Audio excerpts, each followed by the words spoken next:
Shumë prindër e shohin familjen si një bardhë rënd, ndërsa marrëdhëniet bashkëtorë vetëm si detyrime.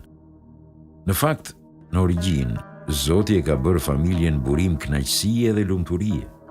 Në vend që ta shohim si bardhë dhe përgjegjësi, le ta shohim nga një këndvështrim tjetër, le ta shohim si burim kënaqësie dhe prehje. Kur Zoti e urdhëroi Ademin, paqja e Allahut qoftë mbi të, të banojë në xhenet, urdhri përfshiu edhe familjen e tij, ose më saktë bashkëshorten, Havan. Ne thamë, o Adem, jeto ti dhe gruaja jote në xhenet. Një nga burrat e ditur thotë, në këtë botë ekziston një xhenet, kushdo që nuk hyn në të, nuk do të hyjë dhe në xhenetin e botës tjetër. Ne mendojmë se ky xhenet është xheneti i familjes. Prandaj dhe serinë e temave e kemi emërtuar Xheneti në shtëpitë tona. Babai është personi më i volitshëm për ta kthyer familjen të fortë dhe solide. 3 gjëra të bëjnë ty si prind që privilegjin e edukimit të fëmijëve të mos ja lësh vetëm gruas. E para është se fëmijët kanë nevojë për praninë tënde në shtëpi. Studimet psikologjike të mëparshme theksonin se shkaku i kriminalitetit tek minorenët është se janë ndjerë të persekutuar nga shoqëria. Sa kaq, studimet më të reja në këtë fushë theksojnë se shkaku kryesor është mungesa e babait në familje. Një person që punon si punonjës social në burgje më tregoi, unë kam 25 vjet që merrem me të burgosurit. Kam takuar me mirët burgosur me të cilët kam biseduar rreth jetës tyre sociale. Duket e pabesueshme, por asnjëri prej tyre nuk më ka thënë se e donte baban. Në Amerikë kanë një ditë në vit të cilën e kanë quajtur Dita e babait, ashtu siç ekziston Dita e nënës tek ne. Një kompani e cila merre me prodhimin e kartolinave, një vit u dërgoi kartolina boshe të burgosurve pak përpara festës nënës. Pothuajt gjithë të burgosurit blen kartolina dhe u dërguan nënave të tyre. Kur u afrua dita e festës babait, kompania dërgoi sasi të madhe kartolinash në burgje, por as edhe një kartolinë vetme nuk u ble nga të burgosurit. Në përgjithësi, zanafilla e rrënimit të një familjeje është mungesa e babait.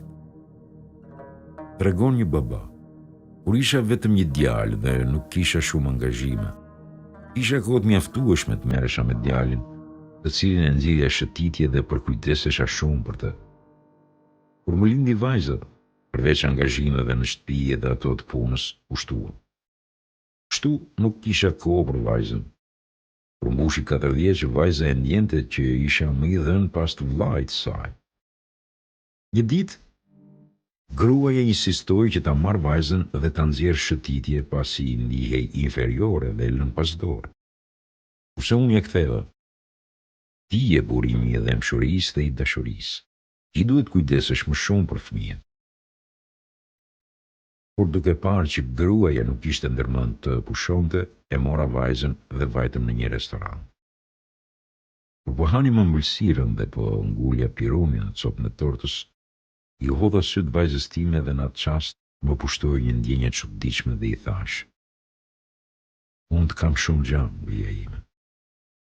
Dhe e ngula pirunin në copën e tortës. Por vajza më kapi për dorë dhe më tha: përsëri, babi, përsëri. Në çast unë mbeta si impir dhe nuk dija ç'të bëj. Vajza më kërkonte që unë t'i flas dhe t'i shpreh sërish dashurinë e simpatinë time. Për pak kohë e shija vajzën time të madhe, ndërkohë që veten time, vogël, e shija atë mësuesen time, kurse veten nxënësin e saj. Ajo kuptonte gjithçka, ndërkohë që unë s'kisha kuptuar asgjë gjëra të tjera. Menjëherë i thash sërish: unë të dua shumë, bija ime, edhe pa ty nuk më zëvendë.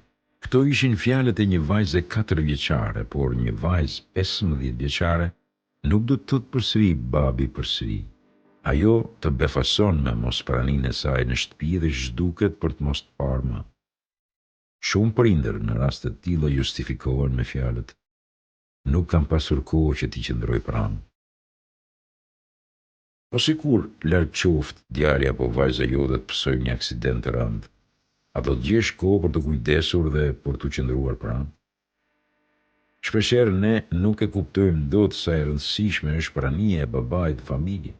Sa kaq vetë fëmijët janë të ndërgjegjshëm për këtë rol dhe e kuptojnë shumë mirë. Një vajzë 18 vjeçare më tregoi: pasi na vdiq babai, familja jonë u zhvendos në një shtëpi tjetër. Po më shinj përballë ishin një çift i ri të cilët kishin një vajzë 4 vjeçare.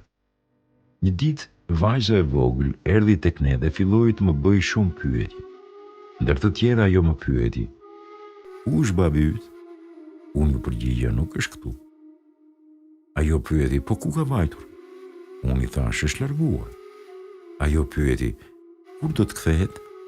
Unë ju përgjigja: nuk do të kthehet kur. Ajo më pyeti: a mund të jetohet pa babin? Unë heshta pasi nuk dija çfarë t'i thosha. Mandej ajo shtoi: babi im është shumë i mirë, po të duash mund ta ndajmë bashkë. Vajza 4 vjeçare kishte të pamundur ta imagjinonte qoftë edhe një të rritur që të jetojë pa babin. E dyta është se duke qëndruar larg familjes, ti po e privon veten nga kënaqësia më e madhe në këtë botë. Një ditë profeti Muhammed, paqja qoftë mbi të, ishte ulur, sa kaq dy niprit e tij heri hipnin në qafë e heri hidheshin sipër shpinës. Kurse ai vetë dukej sikur po e shijonte në maksimum. Shokët e tij e shihnin dhe të habitur ndërhyen e i thanë: a kaq shumë i do i dërguari i Allahut? Profeti paqja qoftë mbi të u përgjigj: e si të mos i dua, ndërkohë që ata janë borzilokët e jetës time. Në një libër lexova historinë e mposhme të cilën e rrëfen një baba. Ai thotë: pas 3 fëmijëve më lindi një djalë me tëmeta fizike dhe mendore. Ai e kishte të pamundur të fliste, po ashtu kishte probleme me zhvillimin mendor. Kur konstatuam tëmetat e tij, më nxi jeta dhe urova që të vdes. Pak e nga pak fillova ta shmang duke u marrë kryesisht me 3 fëmijë të tjerë. Her pas here e dërgonim në klinika të ndryshme me qëllim që ta kuronim dhe të përmirësohej.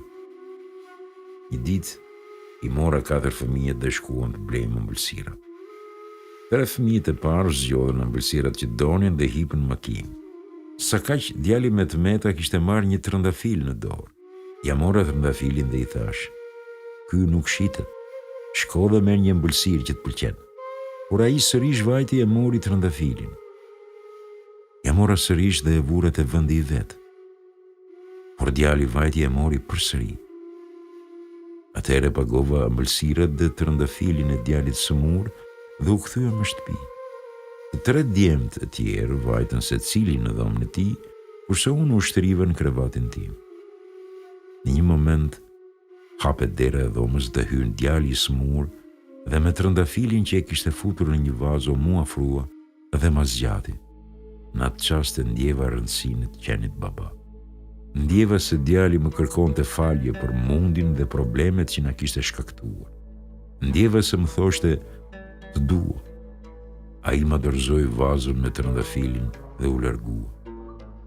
Ato ishin çastet e rilindjes sime. E ndjeja se po dilja nga bota, cilën e kisha kufizuar vetëm tek suksesi dhe rendimentet e larta, drejt botës mbushur me dashuri dhe lumturi. Unë ndjeja se profesorët e universitetit kishin tmeta, pasi nuk falnin dot dashuri dhe dëmshuri. Sa kaq, fëmijët me tmeta ishin profesorët që falin dashurinë dhe dëmshurinë e munguar. Qatë ditë, unë fillova të mësoj shumë nga djali im. Kishin kaluar 4 vjet gjatë cilave e kisha privuar veten nga dashuria për djalin tim. Unë po përpiqem ta kuptoj botën e dashurisë dhe dëmshurisë dhe besoj se djali im do të ndihmojë për këtë. Pika e tretë është përgjegjësia që kemi para Zotit të lartësuar. Thot profeti Muhammed, paqja qoftë mbi të: të gjithë ju jeni përgjegjës për ata që keni në vete. Burri i shtëpisë është përgjegjës për familjarët e tjerë dhe do t'jap llogari për ta. Gruaja është përgjegjëse për mbarvajtjen e punëve në shtëpinë e të shoqit. Vallë, si e koncepton përgjegjësinë ndaj familjarëve, o baba? Mos valle koncepton thjesht si sigurimin e të hollave dhe të mirave material. O ju që besoni, ruajeni veten dhe familjet tuaja nga zjarri, lënda djegëse të cilit janë njerëzit dhe gurët